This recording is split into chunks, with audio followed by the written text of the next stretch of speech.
Luke, chapter 9. Instructions for the 12 Apostles. Jesus called together his 12 apostles and gave them complete power over all demons and diseases. Then he sent them to tell about God's kingdom and to heal the sick.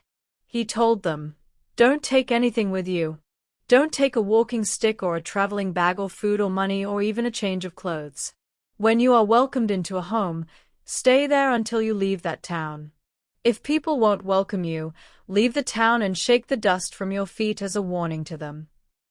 The apostles left and went from village to village, telling the good news and healing people everywhere. Herod is worried. Herod the ruler heard about all that was happening, and he was worried. Some people were saying John the Baptist had come back to life. Others were saying Elijah had come or one of the prophets from long ago had come back to life. But Herod said, "I had John's head cut off. Who is this I hear so much about?" Herod was eager to meet Jesus. Jesus feeds 5,000. The apostles came back and told Jesus everything they had done. He then took them with him to the village of Bethsaida, where they could be alone. But a lot of people found out about this and followed him. Jesus welcomed them. He spoke about God's kingdom and healed everyone who was sick. Late in the afternoon, the 12 apostles came to Jesus and said, "Send the crowd to the villages and farms around here. They need to find a place to stay and something to eat. There's nothing in this place. It's like a desert." Jesus answered, "You give them something to eat." But they replied, "We have only 5 small loaves of bread and 2 fish. If we are going to feed all these people, we will have to go and buy food."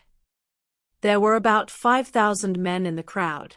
Jesus said to his disciples, "Tell the people to sit in groups of 50. They did this, and all the people sat down. Jesus took the 5 loaves and the 2 fish.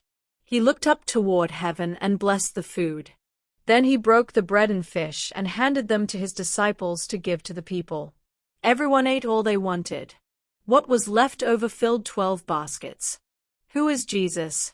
When Jesus was alone praying, his disciples came to him, and he asked them, "What do people say about me?" They answered, "Some say you are John the Baptist or Elijah or a prophet from long ago who has come back to life." Jesus then asked, "But who do you say I am?" Peter answered, "You are the Messiah sent from God." Jesus strictly warned his disciples not to tell anyone about this. Jesus speaks about his suffering and death. Jesus told his disciples, "The nation's leaders, the chief priests, and the teachers of the law of Moses will make the Son of Man suffer terribly. They will reject him and kill him, but 3 days later he will rise to life." Then Jesus said to all the people, "If any of you want to be my followers, you must forget about yourself. You must take up your cross every day and follow me. If you want to save your life, you will destroy it. But if you give up your life for me, you will save it. What will you gain if you own the whole world but destroy yourself or waste your life? If you are ashamed of me and my message, the Son of Man will be ashamed of you when he comes in his glory and in the glory of his Father and the holy angels. You can be sure some of the people standing here will not die before they see God's kingdom." The true glory of Jesus. About 8 days later, Jesus took Peter, John, and James with him and went up on a mountain to pray. While he was praying, his face changed, and his clothes became shining white. Suddenly Moses and Elijah were there speaking with him. They appeared in heavenly glory and talked about all that Jesus' death in Jerusalem would mean. Peter and the other 2 disciples had been sound asleep. All at once they woke up and saw how glorious Jesus was. They also saw the 2 men who were with him. Moses and Elijah were about to leave, when Peter said to Jesus, "Master, it is good for us to be here. Let us make 3 shelters, one for you, one for Moses, and one for Elijah." But Peter did not know what he was talking about. While Peter was still speaking, a shadow from a cloud passed over, and they were frightened as the cloud covered them. From the cloud a voice spoke, "This is my chosen son. Listen to what he says." After the voice had spoken, Peter, John, and James saw only Jesus. For some time they kept quiet and did not say anything about what they had seen. Jesus heals a boy.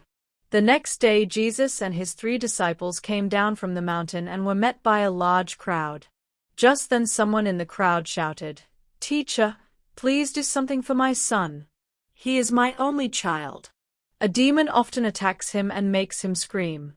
It shakes him until he foams at the mouth, and it won't leave him until it has completely worn the boy out.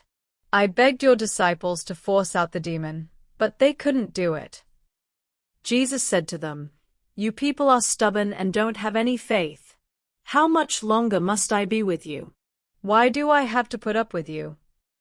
Then Jesus said to the man, "Bring your son to me."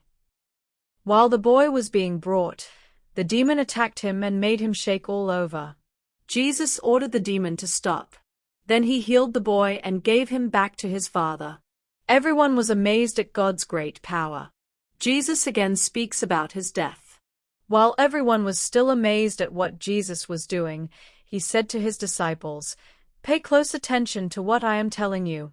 The Son of Man will be handed over to his enemies."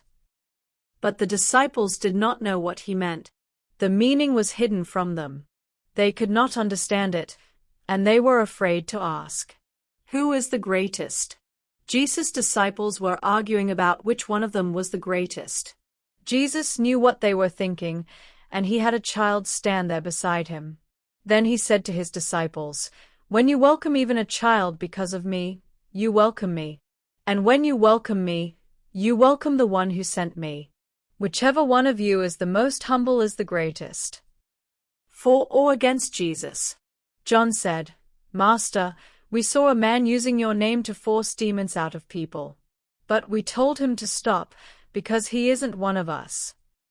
"Don't stop him." Jesus said, "Anyone who isn't against you is for you." A Samaritan village refuses to receive Jesus.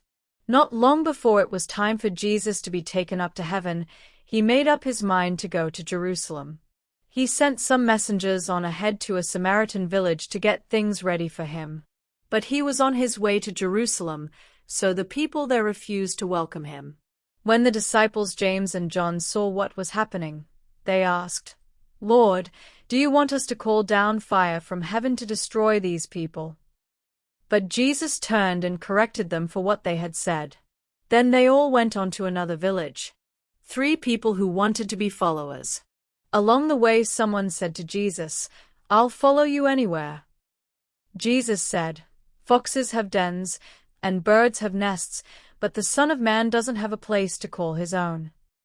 Jesus told someone else to come with him. But the man said, "Lord, let me wait until I bury my father."